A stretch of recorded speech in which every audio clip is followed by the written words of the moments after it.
Hi Sparkles, it's Jordan Sparks. Welcome back to my channel. So today's video is going to be kind of like a Dance Moms after show for Dance Moms Season 8 episode, Making a Splash in Pittsburgh. This is kind of a brand new video that I'm just adding to my channel, so if you're interested in this, make sure to give this video a great big thumbs up and let me know in the comments below, and hopefully I'll be making more of these videos. If you're brand new to my channel, welcome. My name's Jordan Sparks. If you'd like to join the constellation, make sure to hit that juicy red subscribe button at any point during this video, and don't forget to tap the bell notification if you'd like to be notified every single time that I upload. So I guess let's hop right into it. So first off, to start off the episode, heading into Pyramid, why do we have to bring up Stacy and Yolanda and the strangling? I am so over it. Like, we've literally rehashed this in every episode. Like, let's just put it to rest. Like, nobody wants to hear about it anymore. I honestly feel like they were waiting for Yolanda to come back so they could rehash this storyline, but now the entire audience is like, okay, this has been put to rest, we just don't want to hear about it anymore,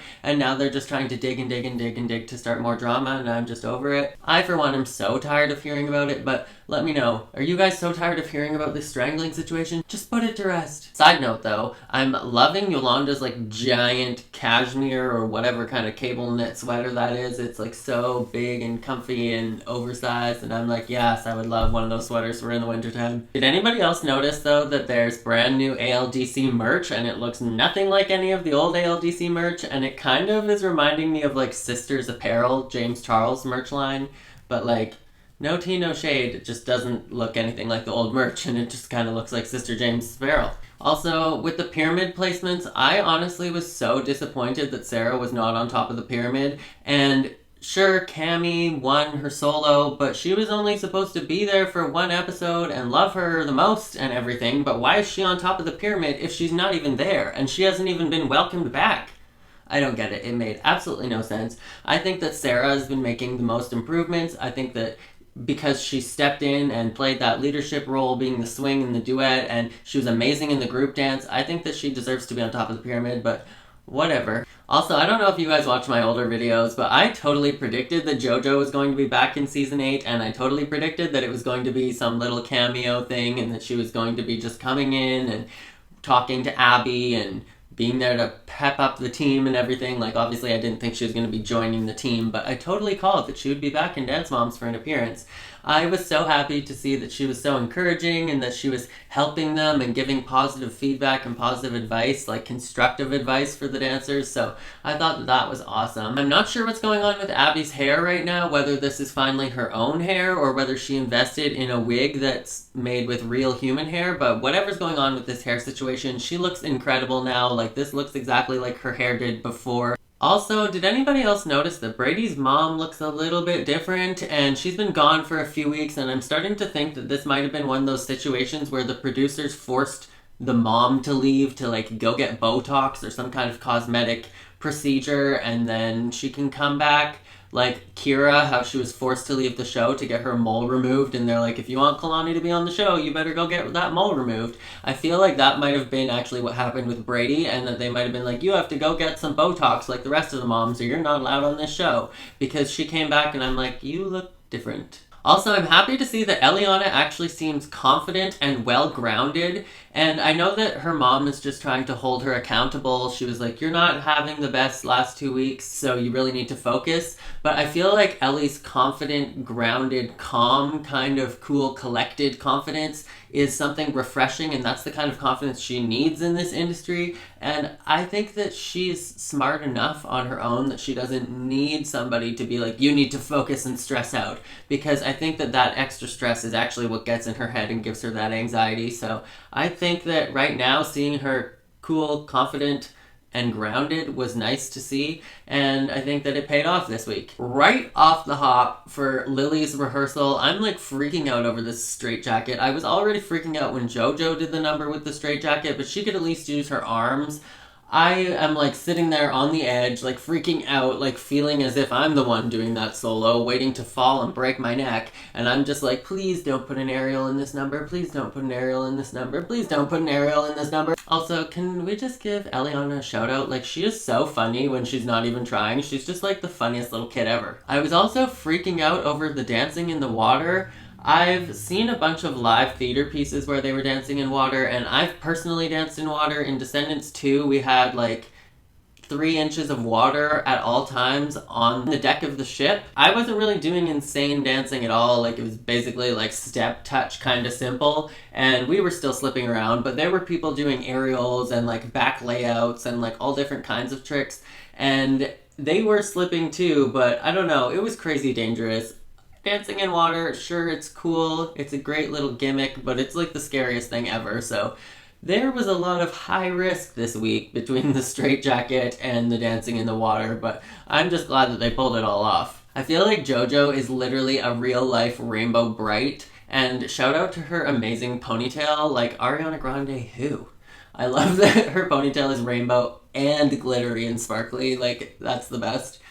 But my first doll, like my very first toy ever that I remember, was a Rainbow Bright, and I'm actually a JoJo too. My name's Jordan Jonah, so... But yeah, I literally love her. I think that she's a great role model for those kids, and I'm so happy that they brought her back on the show and that the kids got to meet her because they all seem so happy about that, especially Giannina. Also, can we talk about how Jess comes back and she's got nothing to lose, so she just goes straight to Stacy and is like, I don't get it. You're not that big. You're not that important. I don't understand why you act like this. And I'm like, finally somebody said it. And I love that JoJo took Eliana aside and she was giving her that positive, encouraging pep talk, and it's literally like, that's perfect parenting. Like, Jess, when she took over for the team and was coaching the team for that one episode, she was so encouraging and so supportive, and so to see JoJo literally acting exactly the same, that goes to show you the effect that great parenting can have, because if you are great parents to your children, then they're going to be great supportive people to the rest of the world too. Lily literally had me like heart palpitations on the edge of my seat watching her solo, but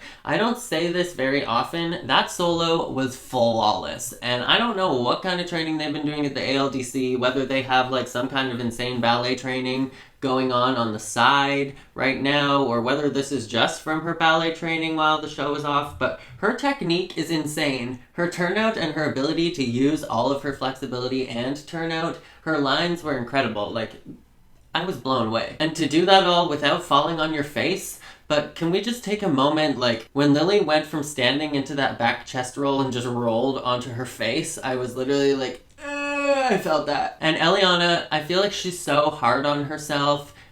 I thought that she did an incredible job with the Carrie solo. Yes, I do see a difference in her technique and in her dancing, but she dances more fluid. I feel like she's lost a bit of control in her dancing, but along with that has come dancing more fluid and dancing with more ease. And aside from just needing to keep her shoulders down, I thought that she did a great job with her Carrie piece, and I thought both her and Lily definitely did JoJo justice with their numbers. But Eliana is so hard on herself. She definitely reminds me of myself, especially when I was younger.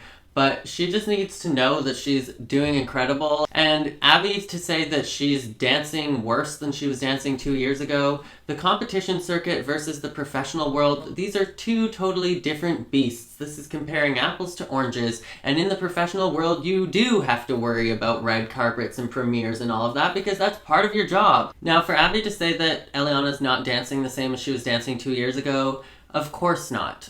But while you're working in the professional world, you do have to worry about red carpets, you do have to worry about premieres. Why should you be shaming her about that? That's literally part of her job now. She's a professional. She is literally a celebrity dancer in the entertainment industry. And while she's been gone in these 2 years, she's been building her resume, she's been working on salsa, she's been working on ballroom, she's been working on all of these other different styles. So I would say she's a more versatile dancer than she was 2 years ago. And she just rejoined the competitive circuit. I say just give her a couple weeks and her technique will be better than it's ever been as well. So you'll get a versatile dancer that's dancing better than she's ever been.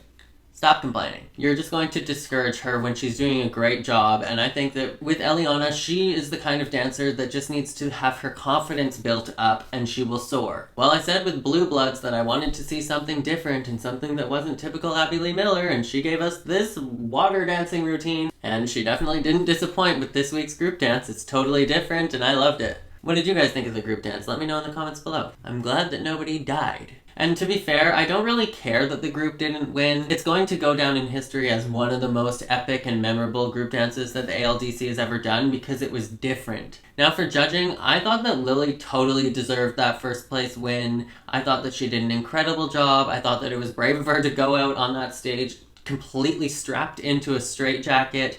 I thought that there was so many different risky opportunities in that solo for her to fall on her face or to totally screw up, and she nailed it, and her technique was flawless. Her flexibility, her range of motion was incredible. I think that the next thing for her to work on is just going to be her quality of movement, but for her level and for her age, I think that she is outstanding. But I totally laughed my face off when Stacy was like, "My daughter's the best dancer in the United States of America." I was like,